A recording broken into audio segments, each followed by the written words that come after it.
Kalau Anda baru bisa membaca Quran, bagus panjang pendeknya, sorry, Anda itu masuk ilmu yakin pun belum.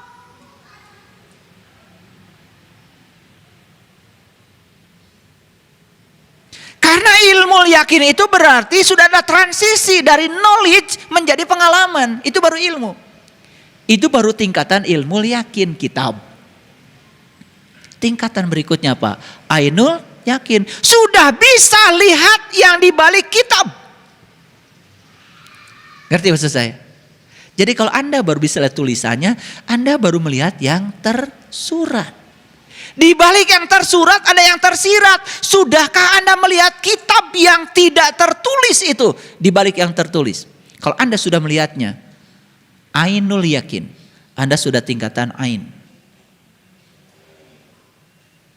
Kalau Anda sudah melebur bersama kitab itu sudah hakul yakin.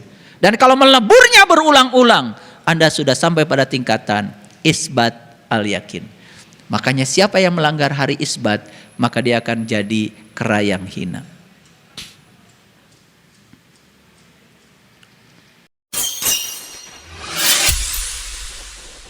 Sesungguhnya awal agama itu adalah makrifatullah, mengenal Allah. Nah itulah di Quran dikatakan wa minan nasi may yaqulu amanna billah wa bil yaumal akhir wa ma hum bimumin.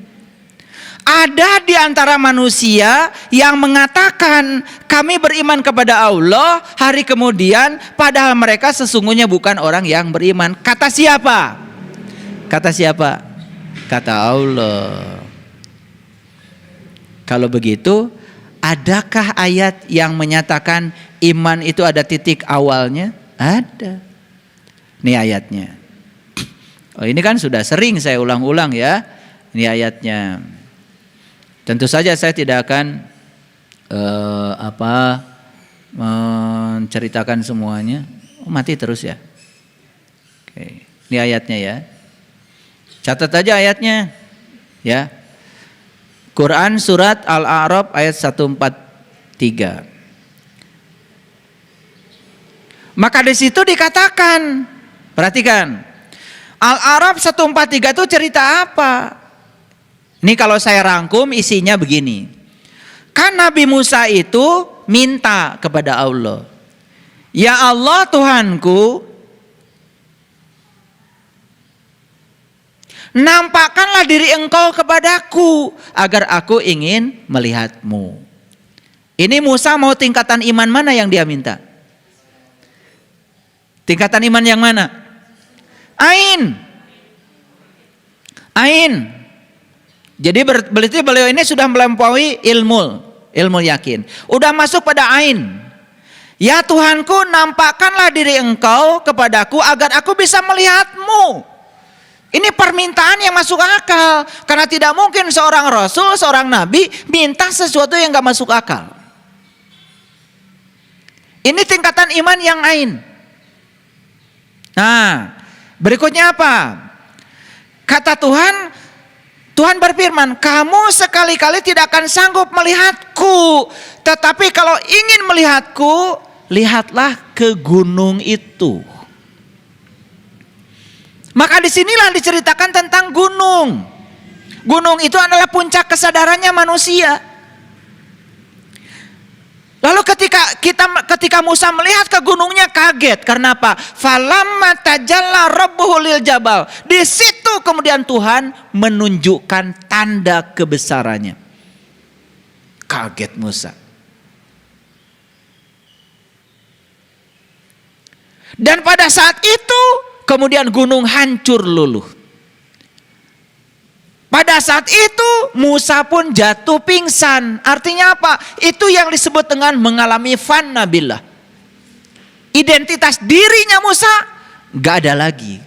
Nah ketika identitas diri tidak ada lagi, disitulah yang disebut dengan tauhid tingkatan isbat al yakin.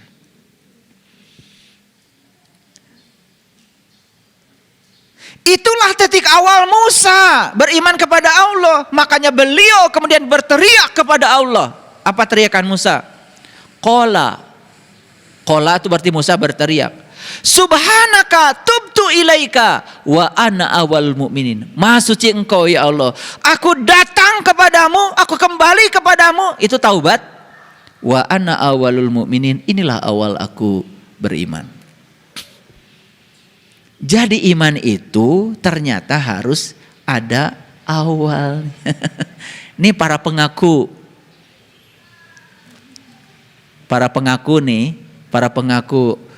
jadi orang beriman, saya mau nanya, kapan lu mulai awalnya? Tapi mereka ini kalau ngomong, pedoman hidupnya apa? Quran. Kalau saya tunjukkan ayat ini, menolak sendiri. Jadi saya juga suka bingung. Banyak yang bilang pedoman hidup saya Quran. Begitu saya tunjukkan Quran, kok nyuruhnya begini? Malah menyerangnya. Ini Quran loh, surat Al-A'raf 143. Al-A'raf, apa artinya Al-A'raf? Al-A'raf itu pengenalan. Al-A'raf itu adalah tempat mengenal. Nama Qurannya juga surat Al-A'raf, tempat mengenal. Luar biasa. Jadi kalau gitu saya tanya, sejak kapan Musa itu beriman kepada Allah? Sejak ainul yakin tercapai. Begitu sudah tercapai ainul yakin, hakul yakin tercapai. Aku yakin kepada Allah. Karena aku sudah bersahadat kepadanya. Aku sudah menyaksikannya. Bahkan bukan sekedar menyaksikan dengan penglihatannya, tetapi beliau merasakan. Bahkan tingkatan selanjutnya. Karena berulang-ulang beliau jatuh cinta. Witing tresno jalaran soko kulino. Sudah timbul tresno. Karena sering ketemu. Itu sudah tingkatan isbatul yakin. Keren gak? Keren apa tidak? Lah pertanyaannya sekarang. Kita ini mau ngawalinnya kapan? Makanya kan umatnya Musa ini terkenal sebagai umat yang kritis. Saya mau tunjukkan tingkatan kekritisannya.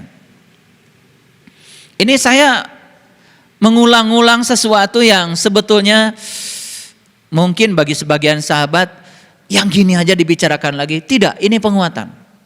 Saya masuk ke layer yang berikutnya. Perhatikan. Inilah umatnya Musa. Dan ingatlah ketika kamu berkata, hai Musa, kami tidak akan beriman kepadamu sebelum kami melihat Allah dengan jelas. Jadi umatnya Musa itu ketika disuruh iman pada Allahnya Musa, perkataannya kritis. Apa katanya? Kami tidak akan beriman pada Allahmu itu Musa sebelum aku melihat Allah dengan jelas. Lalu karena dia ingin melihat Allah dengan jelas, berikutnya apa? Mereka disambar halilintar.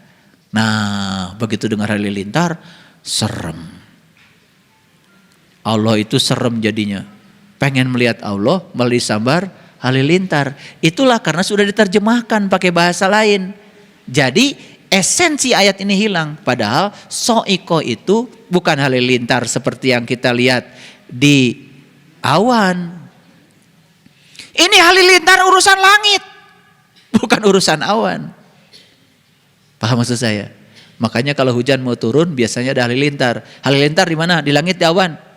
Di awan. Ini halilintar urusan langit. Bahkan banyak ya yang sudah mengalami disambar halilintar malah bercahaya. Karena so'iko itu artinya adalah cahaya di atas cahaya.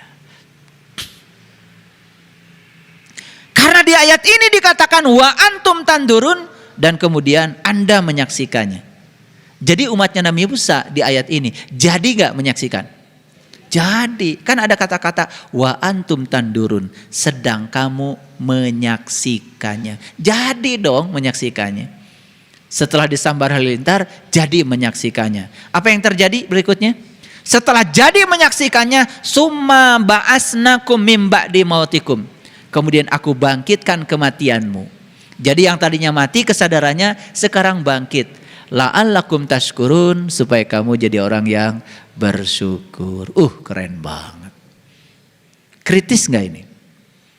Ini kan daya kritis, ini daya kritis. Jadi kritis itu berarti tidak bisa menerima sesuatu tanpa argumen, tanpa pengalaman. Kreatif, kalau kreatif lain lagi. Itu mencari cara berpikir alternatif. Makanya orang kreatif itu tidak pernah terpaku pada satu kondisi. Coba, orang yang tidak kreatif, lihat botol aqua atau botol air mineral, paling juga dilempar-lempar. Tapi yang kreatif, dia melihat alternatif lain. Dia bikin bunga. Betul gak? Orang yang tidak kreatif lihat ban bekas, numpuk saja. Yang kreatif jadi kursi, jadi pot bunga, itu namanya berpikir alternatif.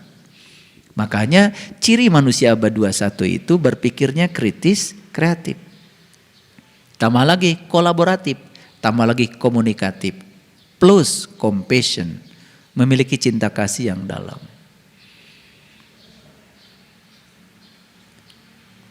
Ngerti nggak saya ngomong? Jangan-jangan nggak ngerti. Nah, sekarang saya lanjutkan dulu. Sebetulnya saya mau cerita apa sih? Saya mau cerita ini sebetulnya. Jadi banyak manusia yang mengaku beriman, padahal dia tuh bukan orang yang beriman. Nah, sekarang perhatikan saya. Yang mengawali iman itu saja belum tentu jadi orang yang beriman. Karena Nabi Musa saja itu belum jadi orang beriman loh. Pada saat beliau itu mengalami pengalaman spiritual tadi, beliau baru mengawali awalnya iman. Jadi iman ada awalnya? Ada. Kalau gitu Islam ada awalnya? Ada awalnya? Ada. Nah, pertanyaan yang kedua ini, apakah kita ini orang Islam atau orang yang diajarin mengaku beragama Islam?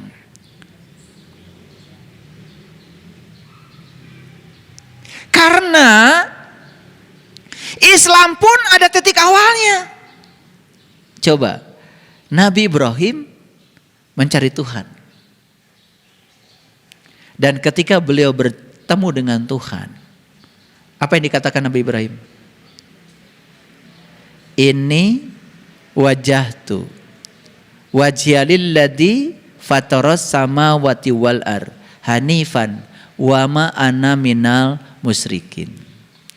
Inna sholati wa nusuki wa mahyaya wa mamati lillahi rabbil alamin la syarikalah wa bizalika umirtu wa ana awalul muslimin. Tuh, jadi menjadi muslim pun ada titik awalnya. Menjadi mukmin juga ada titik awalnya. Kan pertanyaannya sederhana. Kita ini mau ngawalin mukmin dan muslimnya kapan? Gitu aja. Ini jelas atau terlalu jelas? Ya? Belum jelas? Oke, lanjutkan dulu. Nah, sekarang kalau orang sudah mengawali iman, apakah akan jadi orang beriman? Belum tentu. Yang mengawali iman saja belum tentu jadi orang beriman, apalagi yang diawali dengan mengaku beriman. Coba. Ini sebetulnya pemikiran sederhana aja. Semoga setelah saya ngomong begini, ya pada ngerti dikit lah. Dikit aja ngertinya, udah lumayan. Udah terjadi resolusi dalam diri. Daripada nggak ngerti sama sekali. Yang mengawali iman saja belum tentu jadi orang yang beriman. Karena awal iman itu baru bibit. Apakah setiap bibit akan menjadi pohon yang lebat? Apakah setiap bibit itu akan menjadi berbuah? Sangat bergantung pada cara kita untuk mengurusi bibit itu. Setuju? Benih itu bisa tumbuh, benih itu tidak tumbuh, tergantung Anda. Makanya lahirlah ayat yang mengatakan Inna aradnal amanata 'alas samawati wal ard. Sesungguhnya amanah ini pernah aku tawarkan kepada yang lain. Amanah dari kata dasar iman. Iman itu artinya adalah mengalami. Iman artinya adalah keterbukaan. Iman adalah pembenaran oleh kolbu yang tadi saya sebutkan tadi. Tetapi di ayat itu dikatakan inna aradnal amanata 'alas samawati wal arwal jibal fa abaina ayahmilnaha wa asfaqna minha wa hamalahal insan innahu kana dzaluman jahula gitu. Ini amanah. Iman. Aku tawarkan iman ini kepada langit, kepada bumi, kepada gunung dan semua enggan untuk memikulnya. Dan ada yang acung tangan dari semua yang ditawarkan. Fahamalahal insan. Siapa itu? Siapa itu? Kalian. Langsung acung tangan di hadapan Tuhan. Tuhan, aku saja. Ini manusia. Saya nanya sama kalian semua. Saat acungkan tangan dan bilang, Tuhan, aku saja. Sadar gak sekarang? Udah pada lupa. Kan sudah ditanya sama Allah, Alastu bi rabbikum? Bukankah ini Tuhanmu? Qalu bala syahidna. Ya, aku menyaksikan itu. Itu tonggak amanahmu.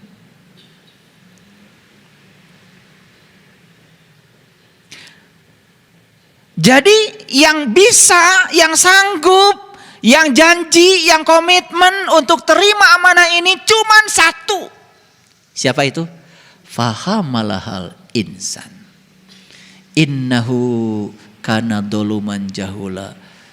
Tetapi sayang sekali mereka ini adalah dolim dan bodoh. Dolim itu artinya aniaya. Aniaya dan bodoh. Siapa yang aniaya dan bodoh?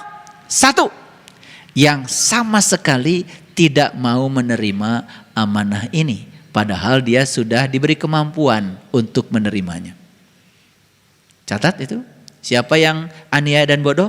Satu, yang tidak mau menerima amanah ini. Padahal dia sudah diberi kemampuan untuk menerimanya. Sudah diberi alatnya manusia. Yang lebih aniaya dan bodoh lagi adalah mereka yang sudah menerima tetapi menyia-nyiakannya. Jadi yang satu tadi tidak mau menerima, aniaya dan bodoh. Yang kedua sudah menerima tapi menyia-nyiakan, itu aniaya dan bodoh. Jadi amanah ini dikhianati. Makanya kebalikan dari amanah adalah khianat. Maka siapa yang berkhianat, kata Allah, wa may yakfur bil iman faqad habitat a'maluhum. Barang siapa yang tertutup setelah dibukakan pintu kolbunya untuk jadi orang beriman, maka putuslah segala amalannya. Tuh.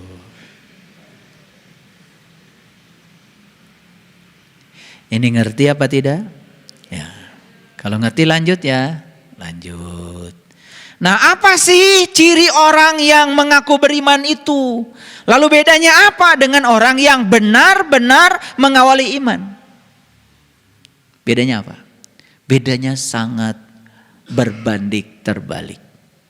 Yang pertama, orang yang mengaku beriman itu kerjaannya yukhadi'unallaha wallazina amanu wa ma yakhda'una illa anfusahum wa ma yash'urun.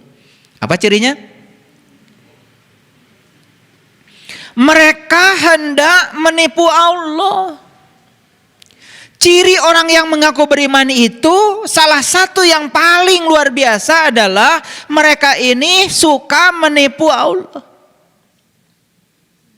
Dan yang kedua adalah menipu orang yang beriman. Padahal Padahal mereka menipu dirinya sendiri. Lihat saya semua. Jadi ketika seseorang itu masih suka menipu dirinya sendiri, itu sebetulnya tanda bahwa dia itu sebetulnya bukan orang yang beriman. Perlu saya kasih contoh? Yes. Menipu. Menipu itu berarti apa? Membohongi.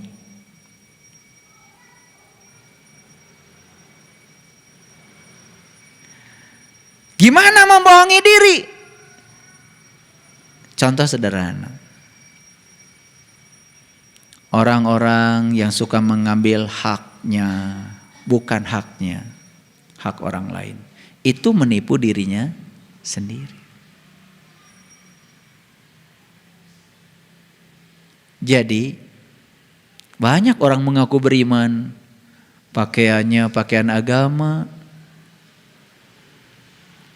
kerjanya pun di bidang agama.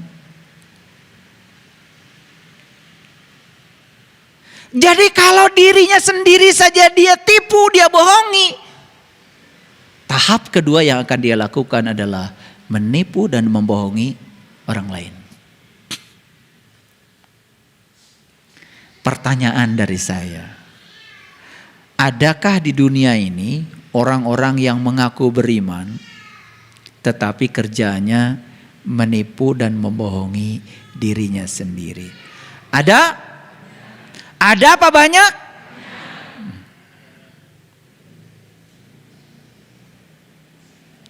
Jadi kalau orang yang mengaku beriman ini cirinya adalah suka membohongi dirinya sendiri, berarti orang yang beriman gak mungkin membohongi diri sendiri. Kelihatan bedanya? Beda dikit atau beda banyak? Beda dikit atau beda banyak? Beda banyak toh? Oke. Pertanyaannya sekarang, kita aja dulu yang ada di sini. Apakah kita masih suka membohongi diri sendiri? Masih apa sering? Apakah kita ini layak disebut orang beriman? Kalau dibahas gini baru pada sadar. Kalau nggak dibahas gini, apalagi kalau sudah dandanannya kayak gini, wih, syar'i, gagah. Betul? Iya. Dan kita mengira agama itu pakaian. Kita mengira agama itu identitasnya ada di pakaian. Agama itu identitasnya melekat sebagai akhlak. Maaf ya, kalau saya tidak akan tertipu oleh pakaian. Saya ngelihat pribadinya. Karena kalau dia orang beriman, salah satu cirinya tidak mungkin dia menipu dirinya sendiri. Karena kalau dia masih menipu dirinya sendiri, kan sebetulnya dia menipu Allah yang ada dalam dirinya. Kalau Allah saja ditipu, apalagi yang lain selain Allah. Allah yang ngasih segalanya sama dia mah ditipu. Dasar tukang tipu.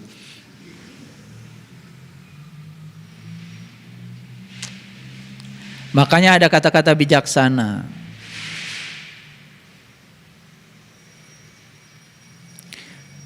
Jangan percaya sama orang yang menyatakan cinta padamu.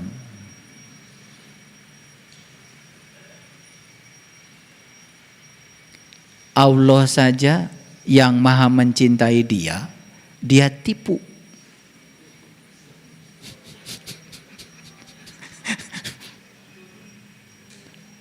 Allah saja yang maha mencintai dia, sama dia mah ditipu. Apalagi kamu.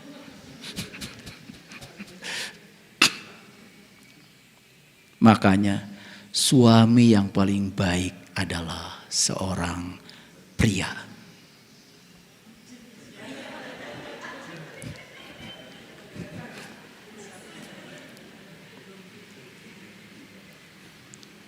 Jadi suami yang terbaik adalah seorang laki-laki.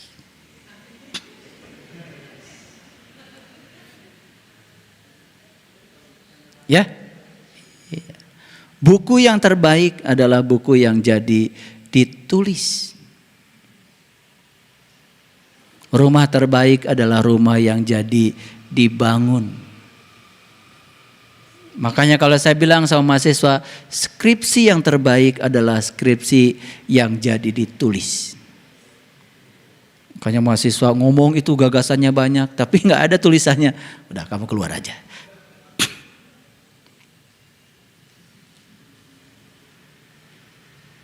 Paham? Oke. Jadi kalau Allah yang maha cinta saja sama orang yang mengaku beriman ini ditipu, apalagi orang lain. Paham maksud saya? Jadi semua kebohongan di dunia ini tidak mungkin dilakukan oleh orang yang beriman. Titik.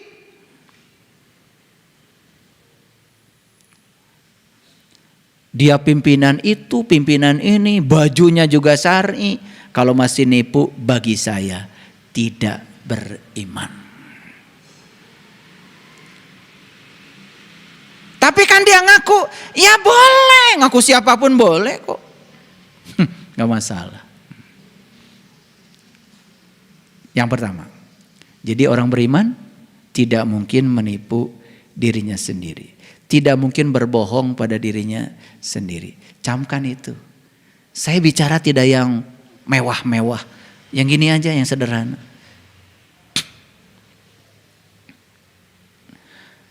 Dan ketika seseorang itu menipu dirinya sendiri, sebetulnya dia itu sedang mengumpulkan penyakit. Maka di ayat lain dikatakan fi qulubihim maradun fazadahumullahu marado. Karena apa? Bohong itu akan menghasilkan kebohongan baru berulang-ulang untuk menutupi kebohongan lama. Nih saya kasih tahu resepnya nih. Yang mau berbohong, kasih ilmu saya. Syarat kalian berbohong, kalian harus memiliki ingatan yang super jenius. Syaratnya itu. Supaya tidak kelihatan bohongnya. Karena kalau orang berbohong, tidak punya ingatan yang jenius, dia akan mengulang kata-kata bohongnya berbeda di tempat yang berbeda. Kurang jenius bohongnya, jadi ketahuan. Diajarin oleh saya cara berbohong juga. Jadi kalau mau berbohong, kalian harus punya ingatan yang jenius. Syaratnya ya. Nah kalau kalian ingatannya biasa-biasa saja, udah jangan bohong. Karena akan ketahuan. Ini teknik berbohong supaya nggak ketahuan. Hebat, saya ajarin juga. Tapi saya jamin kalian ini nggak punya ingatan yang jenius. Kalian tuh ingatannya biasa-biasa aja, pohoan. Oleh karena itu jangan bohong. Kalau merasa pohoan, jangan bohong. Kalau merasa pelupa, sederhana, jangan bohong. Jadi kalau kalian gampang lupa itu adalah anugerah supaya nggak bohong. Karena di ayat ini dikatakan fi qulubihim maradun fazadahumullahu marado. Jadi di dalam diri mereka itu ada penyakit. Karena apa? Begitu seseorang gemar menipu dirinya sendiri, dia mengumpulkan penyakit. Karena apa? Kebohongan akan ditutup dengan kebohongan baru. Terus bohong lagi, terus bohong lagi. Tambah lagi, ya kurang jenius.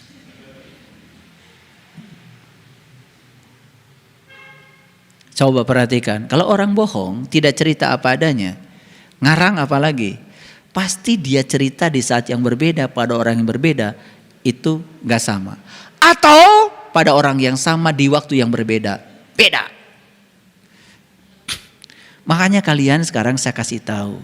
Sadari kalau kalian ini kurang begitu cerdas. Jangan bohong. Jadi kalau ditanya, kenapa ibu gak mau bohong? Karena saya tidak cerdas. Itu aja. Ya, gitu. Bukan karena takut neraka. Karena tidak cerdas maka saya nggak bohong. Makanya orang yang terus-menerus ya mengumpulkan penyakit pada dirinya, walahum azabun alim bima kanu yaksibun. Dia akan menerima akibat dari kebohongannya itu sendiri. Kebohongan yang paling dasar yang dia lakukan adalah dia mengaku orang beriman. Jadi saya kasih tahu, mengaku orang beriman itu adalah kebohongan besar. Karena begitu dia mengaku orang beriman, dia akan kumpulkan atribut-atribut pada dirinya yang mengokohkan kalau dia adalah orang yang mengaku beriman. Pakai baju seperti orang beriman, ngomong seperti orang yang beriman, dan dia mengajarkan orang-orang lain yang sama-sama tidak beriman. Karena yang beriman gak mau diajarin dia. Ngerti maksud saya? Coba. Orang yang gak pernah minum kopi, tiba-tiba seminar di depan orang yang pernah minum kopi. Saudara-saudara, kopi itu rasanya geli-geli. Nah, udah. Kalau sudah kopi rasanya geli-geli, ternyata dia baru baca buku tentang kopi. Kebetulan di buku itu ada artikel yang judulnya Rasa Kopi Adalah Geli. Dia baru saja baca kitab tentang rasa kopi geli, kemudian dia buka seminar dan menyampaikan kepada orang lain kalau kopi rasanya geli. Tentu saja orang yang pernah minum kopi tambah geli dengar dia ngomong kopi rasanya geli. Betul nggak? Iya. Jadi pernah ada ceritakan dari saya, masih ingat ya? Cerita tentang katak. Masih ingat ya? Katak tinggal di sumur itu, TK-nya di sumur itu, SD di sumur itu, SMP di sumur itu, SMA, S1, S2, S3, bahkan jadi guru besar di sumur itu. Tentu saja perpustakaan yang dia baca sekedarnya yang ada di sumur itu. Tetapi katak ini dengan percaya diri bikin seminar besar dan mengundang semua orang dari seluruh dunia. Dan salah satu pidatonya si katak ini adalah bahwa dunia adalah sumur. Itu artikelnya. Dunia adalah sumur. Ya dia kan tinggal di sumur. Tapi dia bikin kesimpulan dunia adalah sumur. Itu judul artikelnya. Ternyata yang datang ke situ tuh ada burung elang. Peserta seminarnya. Dan para katak. Nah kebetulan katak-katak yang lain sama-sama lahir di sumur itu. Luar biasa. Bapak guru besar. Luar biasa. Yes. Dunia adalah sumur. Cek balad-balad si bangkong itu. Ada satu yang acungkan tangan. Maaf ya. Dunia itu ada mataharinya. Dunia itu ada bulannya, dunia itu ada hutannya, dunia itu banyak ruang kosongnya. Tidak seperti yang Anda sebut tadi. Dunia tidak sama dengan sumur. Terjadilah perdebatan sengit antara guru besar katak di sekolah katak di sumur itu dengan burung elang. Karena burung elang tidak mau menghabiskan banyak waktu. Melayani orang seperti kamu, tak. Ini sudah ada kebijaksanaan sedikit nih burung elangnya. Jadi sudah tidak mau melayani perdebatan yang tidak penting dengan orang yang tidak penting. Akhirnya apa? Akhirnya kalau kamu berkenan naik di pundak saya. Nanti kalau sudah selesai seminar. Ini tamu-tamu masih banyak yang mau salaman sama saya. Dasar katak tolol. Sudah jelas dia nggak tahu apa-apa, masih nunggu orang mengucapkan salam. Ini belum tepuk tangan. Jadi dia masih nunggu peserta seminar tepuk tangan, ngasih aplaus. Kalau dia sudah bikin kesimpulan yang benar seakan-akan. Nah ini, aku beriman kayak gini modelnya. Selesai seminar, udah kasih aplaus, burung elang masih sabar. Dan kemudian si katak itu disuruh naik di pundaknya. Begitu naik di pundaknya, keluar. Tepat di bibir sumur, si katak itu mengatakan, oh ternyata dunia banyak kosongnya ya, terang lagi. Di situ dia mengalami pencerahan.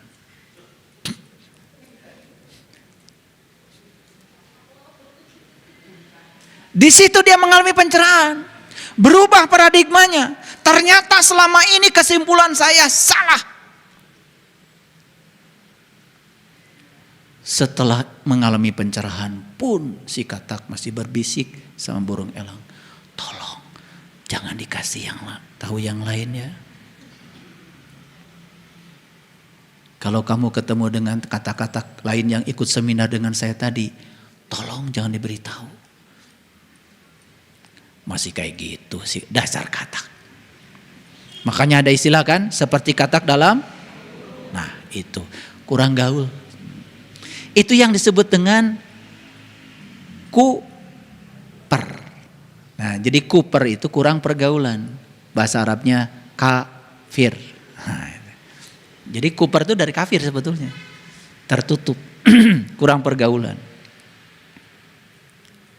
Nah itulah karena dia mengaku dia itu sebagai orang yang tahu, maka dia mencari atribut untuk meyakinkan orang supaya dia disebut sebagai orang yang tahu. Padahal dia sedang menipu siapa? Dirinya sendiri. Makanya pantas kalau ada ayat yang mengatakan fi qulubihim maradun fazadahumullahu marada. Jadi penyakitnya bertambah parah. Penyakit apa? Penyakit bohongnya. Saya sering lihat lucu-lucu ya dalam hidup ini. Ada orang menceritakan kata ini, kata itu, kata ini, kata itu. Tapi sudah berani berbicara di depan publik. Terus kata andanya yang mana? Kata elunya yang mana? Saya nggak ngerti. Mohon maaf ya. Kata kitab suci pun kalau Anda belum mengalami, ada peringatan di Quran. Ya ayyuhallazina amanu lima taquluna ma la taf'alun. Kabura maqtan indallah an taquluna ma la taf'alun. Jangan kamu mengatakan sesuatu yang kamu tidak mengalami, tidak memahami, maka Allah tidak ridho kalau kamu mengatakan itu. Makanya orang yang semacam itu tidak dapat izin bicara. Jadi sebetulnya izin bicara itu adalah bukan dari Allah. Yang mengizinkan kita bicara adalah pengalaman pribadi kita. Saya boleh berbicara tentang rasa air ini karena saya kebetulan sudah meminumnya berkali-kali. Yang belum meminum di gelas yang sama, tolong jangan berbicara air ini. Anda bicara air yang lain yang Anda tahu. Paham? Nah, disitulah pentingnya kita jujur pada diri sendiri. Jadi saya baru kupas dua saja ciri orang beriman dengan yang mengaku beriman. Bedanya kan sangat berbanding terbalik. Nah, apalagi kalau dibahas yang lainnya, waduh, ya. Wa iza qila lahum la tufsidu fil ar qalu innama nahnu muslihun. Orang yang mengaku beriman itu kemana-mana dia menganggap seakan-akan dia sedang membangun peradaban. Padahal sesungguhnya dia kemana-mana membangun kerusakan, membangun perpecahan, menebarkan kebencian bahkan atas nama agama dan Tuhan. Menganggap kelompoknya paling benar, menganggap kelompoknya paling superior, bahkan menginjak-injak keyakinan orang lain yang dianggap beda dengan dirinya. Yang model kayak gini udah jelas bukan orang beriman. Ini orang yang mengaku beriman. Kalau orang beriman sudah sampai kepada Tuhan, pasti penuh welas asih, toleransinya tinggi. Dia tidak mungkin menciptakan kerusakan di muka bumi. Karena semua orang yang membuat kerusakan di bumi besar ini satu penyebabnya. Karena dia suka membuat kerusakan di bumi kecilnya. Kalau Tuhan yang ada dalam dirinya ada dia bohongi, apalagi orang lain. Melebar lebih jauh lagi. Ya menipu orang, membohongi soal proyek, soal itu, soal uang, dan lain sebagainya. Jadi semua gambaran yang dilakukan orang di luar, itu gambaran tentang apa yang ada di dalam dirinya. Itu adalah pencerminan. Jadi teko tidak mungkin mengeluarkan kopi kalau dalamnya susu.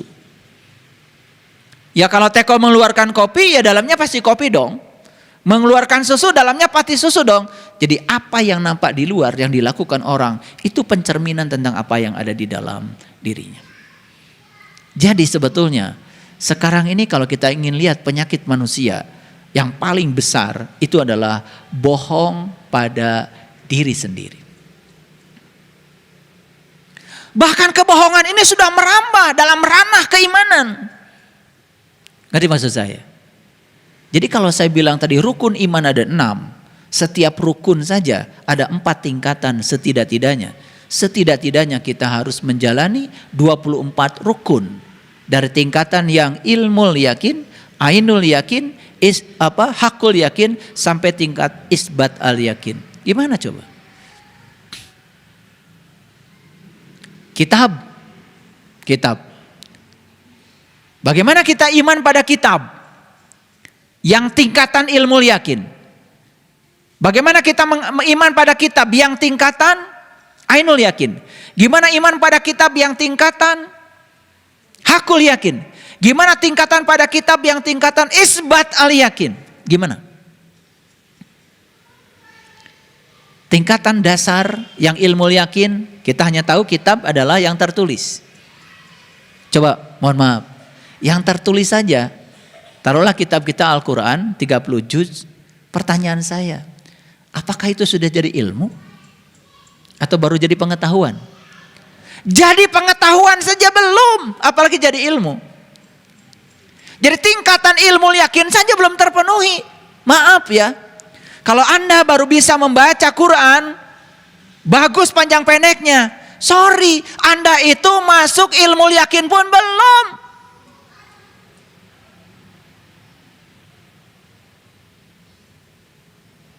Karena ilmu yakin itu berarti sudah ada transisi dari knowledge menjadi pengalaman. Itu baru ilmu. Itu baru tingkatan ilmu yakin kitab. Tingkatan berikutnya apa? Ainul yakin. Sudah bisa lihat yang di balik kitab. Ngerti maksud saya? Jadi kalau Anda baru bisa lihat tulisannya, Anda baru melihat yang tersurat. Di balik yang tersurat ada yang tersirat. Sudahkah Anda melihat kitab yang tidak tertulis itu di balik yang tertulis?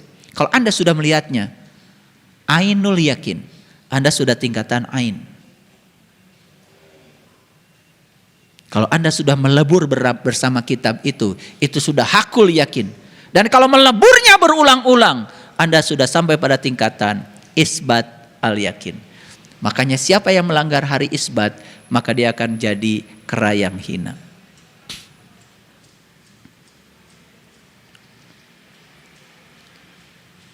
Bisa dibayangkan gak? Perlu waktu berapa jam saya harus menjelaskan beda orang yang mengaku beriman dengan orang yang beriman. Ini baru saya baca 2 ayat saja, ini sudah hampir 2 jam. Cirinya apa? Cirinya jas saya sudah mulai basah. Ya, karena saya disorot oleh lampu. Inilah, karena disorot lampu berarti energi mengalir terus ke sini. Nah kalau nggak disorot lampu, wajah saya nggak kelihatan. Jadi serba salah. Ya pokoknya saya nurut saja Samina Watona sama tim kreatif. Dikasih lampu nggak apa-apa. Makanya efeknya saya jadi gampang keringetan. Nah tetapi kalau saya sudah hampir 2 jam bicara, jadi gak apa-apa, memang saatnya diakhiri. Ini dari tadi saya ngomong, kalian ngerti gak? Saya cuma khawatir udah 2 jam, udah keringetan. Kemudian gak ada yang ngertinya gitu. Ya toh? Ya setidak-tidaknya kalau gak ngerti ayat-ayat, kalian bisa mengulang lagi cerita katak lah. Itu udah bagus. Jadi nanti kalau ada ulangan, ditanya di rumah, tadi pengajiannya apa? Pokoknya katak lah gitu. Pokoknya nggak usah ayatnya apa terlalu berat barangkali. Cerita katak aja udah bagus. Ya itu ya. Dan itu bisa menginspirasi kita. Semoga kita jangan jadi orang-orang yang kurang pergaulan. Karena semua orang yang menyatakan dirinya paling benar, dirinya superior, orang lain salah, itu sebetulnya gara-gara kurang pergaulan. Jadi networkingnya terlalu sempit itu. Kalau banyak saudara, banyak pergaulan, insya Allah wawasan jadi luas.